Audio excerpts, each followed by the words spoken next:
So today's volunteer talk focuses on organizing learning events for volunteers. As most of you joining the webinar know, UNV is managing the capacity development and learning facility.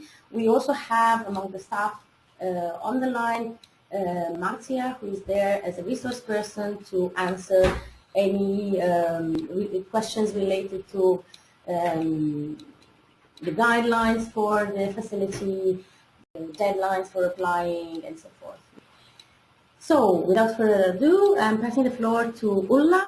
A little bit about the background, why and how we chose the topic of human rights-based approach for our learning event. In Turkey at the time we had a fairly large group. We had 40+ UN volunteers at the time, and they all had very similar profile. Great majority of them were with UNHCR at the time, so they were all doing very similar tasks, refugee status determinations and resettlement and so forth. They were all quite young with not much work experience, and all of them, I think apart from one person, did not have any previous UN experience either. So when we chose the topic, I started first at looking at the group we had and the profile we had in the first place. I also spoke to a number of supervisors of all our volunteers to assess and discuss what they thought was needed for our UN volunteers. And then I also went back to all my exit interviews and other personal discussions I've had with our volunteers. And based on more or less these three things, we came up with the learning needs assessment, which provided different options and opportunities for the volunteers to select. And overwhelming majority voted for human rights-based approach. And people also reported that they didn't really know much about it. But at the same time, we also had quite large groups, so we were expecting over 40 people. So trying to do stuff in a large group like that, we thought would be quite challenging in terms of organizing activities and exercises. So based on the learning needs assessment, we chose the human rights-based approach, and we ended up having a 2.5-day workshop, which we organized outside town, so that everyone would have to stick together for at least about 2-3 days. We used an external trainer, and me and our PA Purju, we were kind of a little bit of a resource persons, but we avoided doing really much of the training ourselves. So in 2.5 days, because we had quite a bit of time, we also put really a lot of effort into designing different kind of exercises. So there was some self-reflection, there was group exercises, there was just straightforward old-fashioned lectures, and small group activities. So we tried to make it as kind of varied as possible. Really important to us, apart from the main agenda, was to bring people together.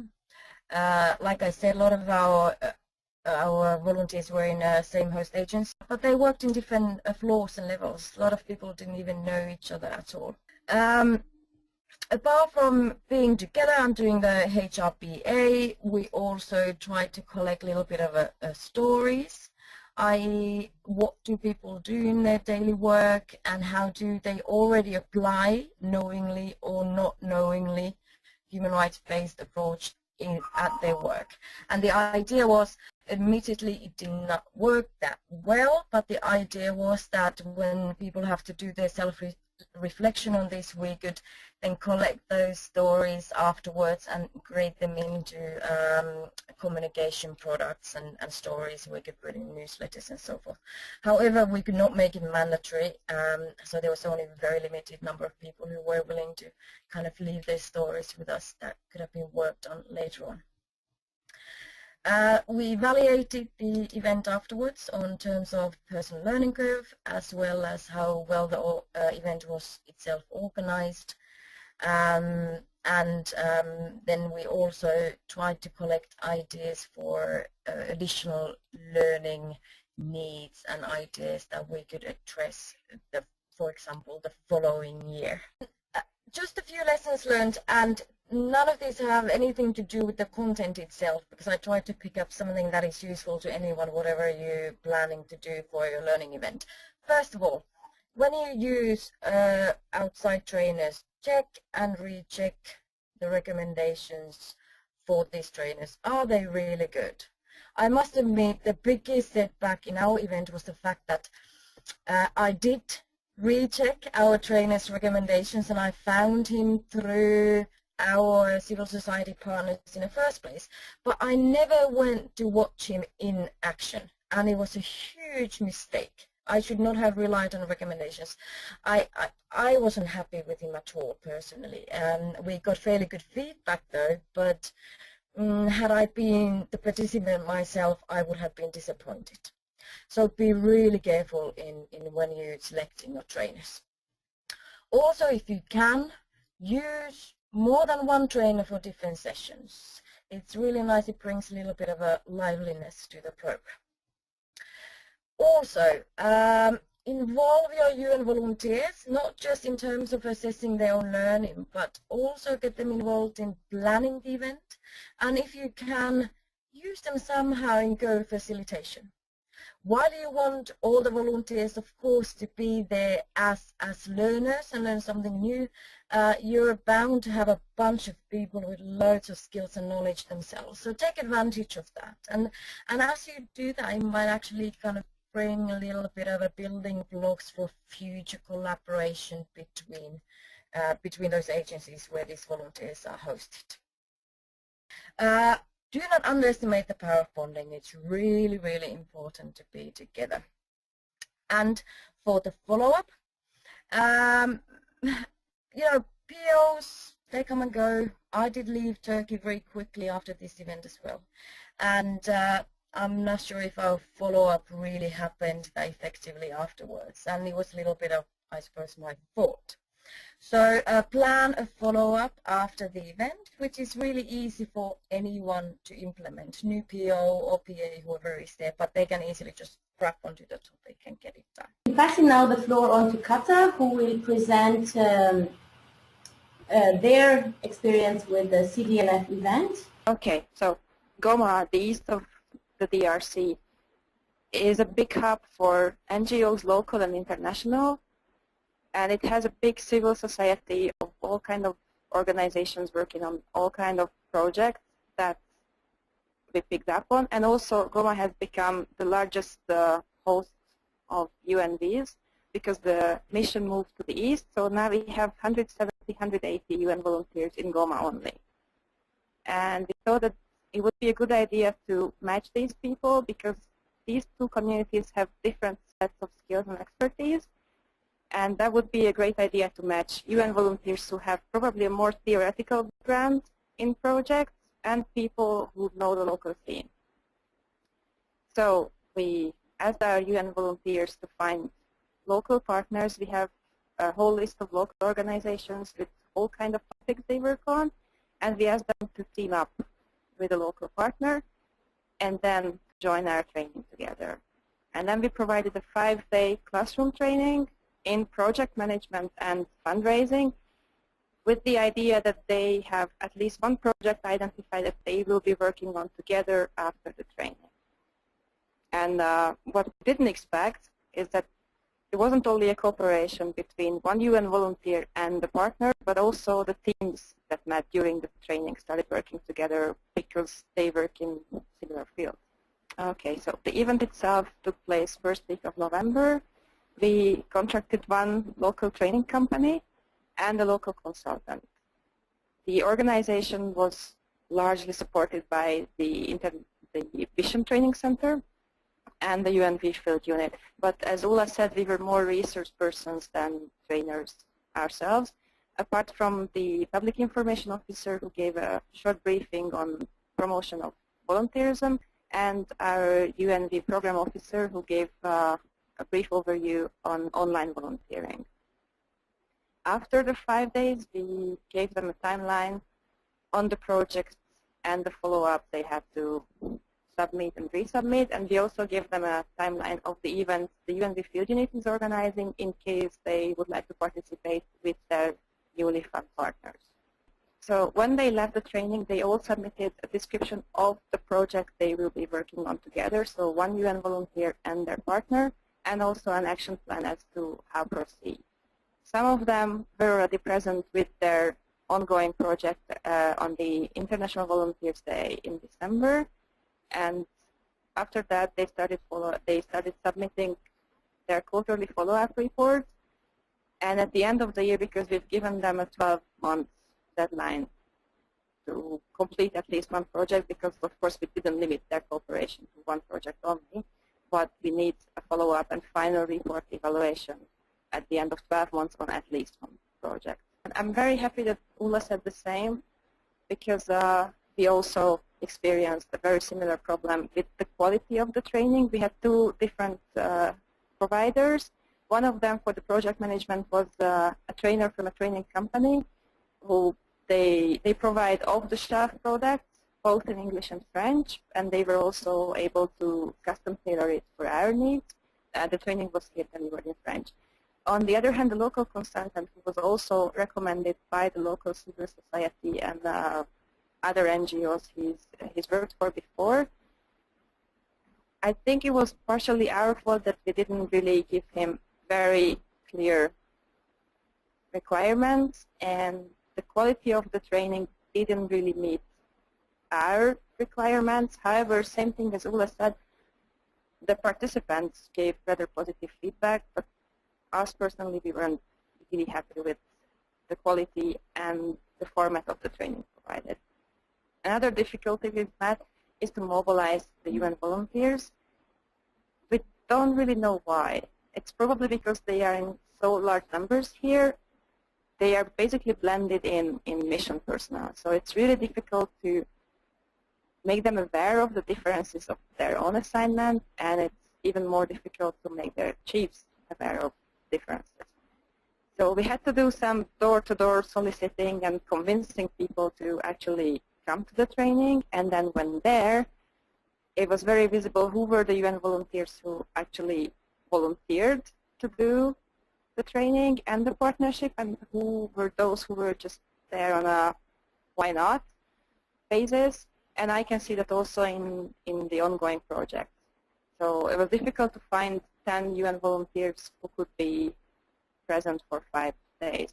And that relates to the next point, is that managing their time, and it's not only time management training, but also it's very demanding for UN volunteers to be away from their work for 5 full days while they are not on leave, or they are attending a training that's not actually mandatory. But time management also in terms of the training material was probably a little heavy for the time provided. Many of the participants gave us a feedback that it was all very useful, but it was really, really demanding to follow because the time was limited and the material was huge. And the last point is that because the whole initial idea of our proposal was to offer a training to teams, so one UN volunteer but one who isn't a UN volunteer, we found it difficult to comply with the CDLF rules but also find a way to fund them all. The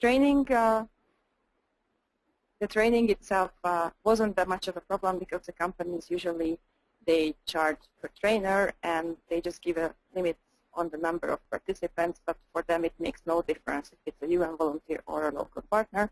But for practical things like transportation and restoration, it would have been easy if we could have funding for our local partners as well. We open the floor now for questions and answers. One of the things that I picked, especially in the last presentation, Kata, the aspect of volunteers being blended in the UN personnel in the UN mission. I I personally believe that it's not something that is specific to your context in Roma, but it's something that is more widespread because of the nature of the UNV assignment embedded in the host organization. So my question for you is, how do you think we can use the CDLF this as an opportunity to bring together that spirit of volunteerism? I think the CDLF already is a good tool because I've seen that those who participated, some of them didn't really know before that the others were also UNVs, and I can see them, one, because they work together on their projects, and because they just, like Ulla said, they had this bonding experience for 5 really heavy training days. So that's a good start. And I think the more we organize these type of events, the more people will participate. But I also think we would need to promote these kind of training events on a higher level, so not only to the volunteers themselves, but mission-wide, so there is an awareness of these kind of opportunities, and people understand that UNVs may be away for different reasons than their other staff.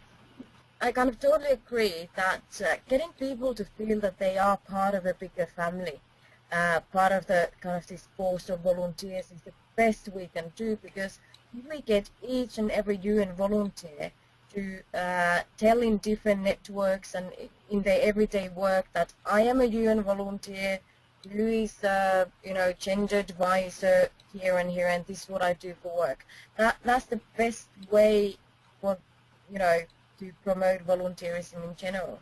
I don't people are volunteering for a certain cause, whether it's gender, environment, or whatever it happens to be, and we just have to try to get people to somehow voice that in their everyday work. So that and to me, these kind of common events where we can bring people together and they kind of feel that yes, I'm really part of UNV and I'm part of this kind of group of other volunteers. I think that's almost the best thing we can do. Thank you to both of you. We have in the meantime a question. The question comes from Carla del Castillo, our UNV Programme Officer in Laos. She's asking what was the duration of the CDLF event and if you have seen a change in the volunteers after the CDLF. I must say that we organized our event not much before I left Turkey. So I have not been there really to see what the kind of long-term results were. But I must say that I saw a huge change just within the event itself in attitude and in approach of quite a number of people. It was the first time we ever got together, and I think it kind of this kind of click lamp went on people's heads that wow, we're quite a bunch, and I'm not alone in this UNV boat. Funnily enough, I just arrived shortly before we organized our CDLF event, so I don't really know how it was before. But what I do see is that there's a lot of working together. I see the local organizations coming in, looking for their UN volunteer partner. So I see they work together, but I can't really compare it to what it was before. That's why, Carla, I thought that when you plan how you're going to assess the learning in the longer term, think of a really tangible and easy way on how to do it. So say you're leaving 2 months after the event yourself, someone else can do it. And one thing what we're going to be doing in our event here in Fiji is that we're going to have again some human rights and gender and cross-cultural learning in our event as well. But everyone will have to make these 3 commitments what they will do in a certain period of time, and they will actually have to write them down as well. So it would be very easy to assess that afterwards, that did you do thing A, B, and C? If you didn't, why didn't you do that? And what kind of support we could provide you for, in order for you to implement those. It's not going to be very detailed, but at least, we've got something then we can kind of measure later on if we've changed anything, whether it's in thinking or in how people do things. Thank you very much, Ulla, for those very concrete suggestions. Another question coming from Sveva in Sri Lanka, the UNV Programme Officer in Sri Lanka. asking both of you or either of you if you have experienced any resistance from host agencies or supervisors in letting the UN volunteers attend the training. Goes without saying there's always a little bit of a resistance. If you try to take 30 odd people out from the office for a week, you can imagine what kind of what does it do to kind of the delivery of services of that organization for 1 week. So, you know, there's like 30% of people are out. So yes, there was. But what I did also in Turkey is that I contacted the supervisors and the organization weeks in advance the event. And I gave them the opportunity that, well, you tell me what would be a convenient time. And then I gave them the opportunity to say, what is a convenient topic? So there was a little bit of a kind of ownership in the event already from the point of view of the main host agency, and I think that did really help a lot. Well, yes and no. In terms of organizing the event, all the sections involved were really helpful, and most of the logistics were done very smoothly. On the other hand, participation of the UNVs, that was difficult. And I wouldn't say the resistance came directly or visibly from their chiefs, but I had a few who really wanted to participate, but when they realized it's 5 days, 5 full working days out of the office, they said, no, I can't do that. So I think underlining there was a, of course, sure, you can go from the chiefs, but you still need to get done what you need to get done in this week. And that, of course, makes it difficult because you're simply not there. We tried to mitigate that beforehand. We informed all section chiefs that we're having this event, that these are for UN volunteers, and they not only entitled, but they required sometimes to participate in outside work activities, and this would be a great opportunity to work with the local communities.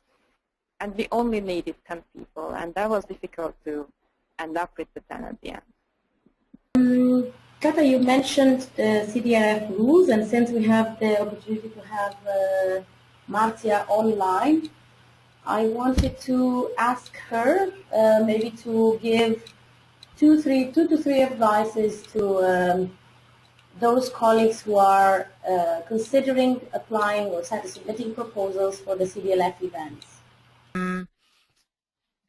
Think also carefully about the budget. It is really important for us that you do think about cost sharing and how, don't think of this as just a UNV event, but try and involve the other agencies, try and involve the supervisors, try and involve the also local partners, and think about cost sharing in terms of making this really a partnering event. So the learning is not necessarily just the training that happens, but also how, the context, the environment of this training. Very, very important, and this you can do also, for example, using internal resources for your training needs. Not necessarily using an external trainer all the time, but seeing what is available internally in the UN system and at the local level. Then really, really important is the sustainability of this. Yeah, what kind of products are you creating? Is there something that can be reutilized by others, by other field units? Is there a training curriculum on stress management, for example, that can be then adapted and used in a different context? Are there any volunteer stories coming in, whether via video or sound bits or an article that you can share with us and that we can then promote? So think also about what is next and what is produced by this event. Is this an event that is ending in itself, or is something that can be reused and the knowledge shared? This is really important for us in terms of producing knowledge and having a clear follow-up. But a couple of things came from Marcia's thoughts. In the current event we're now planning, all our trainers are from UN. We're not using any external trainers. I must say that we've already done agenda which is quite detailed, initially other agencies although they were willing to deliver the trainings, they weren't that interested in joining the training as a learner. And I've just now circulated the agenda proudly because our proposal was accepted. And now I've got people queuing up that, can we come for this training too? Because the agenda is really, really good, and we will have very good trainers. So about this collaboration with other UN agencies, it can be about delivering and planning the workshop, but it could be just having few other people also as participants in some sessions, because that's also an opportunity for people to do some networking and you know, have different kind of discussions. Also involving the UN volunteers, they don't necessarily have to be, again, co-trainers or something. We have, for example, a Facebook and Twitter reporter nominated for the event. So one of the UN volunteers will make sure that during our workshop they will post the pictures on the Facebook and do a little, you know, reporting what's going on. If you don't quite know from where to start, take a look at the wonderful learning strategy UNV has, which Marcia has led in developing. It has really, really good tested and selected topics that you could also provide to your volunteers. And when you give that learning assessment to people, you probably have to put some kind of initial ideas there rather than just giving a blank page for ideas. Exclude all those topics for which you cannot find a trainer in the first place. What's the point? So do a little bit of a kind of pre-selecting before you give the assessment to the volunteers. This is my final thought, and is try and be original and innovative. Try the usual thinking out of the box. Do that. I think we showed cases with the cases in DRC and in Turkey, something that was not let's say unusual CDLF, and this is what I encourage you to do. Yeah, don't think about it as necessarily as a workshop, but think also how can it be different and how can, you know, really suit your context. So those are my final words. I think I had few suggestions already to others. I had thought about suggestions to ourselves in how we follow up on these workshops, and I thought we should be really, as field units, a lot better in sharing ideas and tools and workshop agendas in teamwork. We have a brilliant platform for it, but we're not using it very well. And we all know how long it takes to do one workshop agenda and plan it. So maybe we could post a little bit more stuff over there. I try to follow this advice myself. Headquarters, thank you. You have improved greatly your communication on the schedule for applications on CDLF. So that has been a great improvement. I think that's it. Anyone who wants to get in touch, I'm always, you know, available for Skype chats and throwing out ideas if you wish. Kata, over to you. One, and I think it goes for all kind of event organizing, is that it's best if you plan for the worst for everything. So you need to have a B, C, D, and E plan in case the training team doesn't show up, the trainees don't show up, the room is closed, there is no connection. That always helps. And the other thing is that while being original, I think we should try not to make it too complicated, because there's only so much you can handle in one workshop or in one series of workshops even. And if you have that one great idea, it doesn't have to be too complicated. Thank you very much to both of you. We have reached the end of our webinar today. I would like to thank the presenters, Kata and Maris. We had Maris a little bit on the background waving at us, saying hello, and also Ulla, who is now in Fiji. Thank you to Marta as well for her very valuable advice. This is Daniela Bosiok. Thank you very much to all of our colleagues also for attending, and good luck with all the learning events that you are planning and so ably organizing. Thank you very much, and have a lovely day or a lovely evening.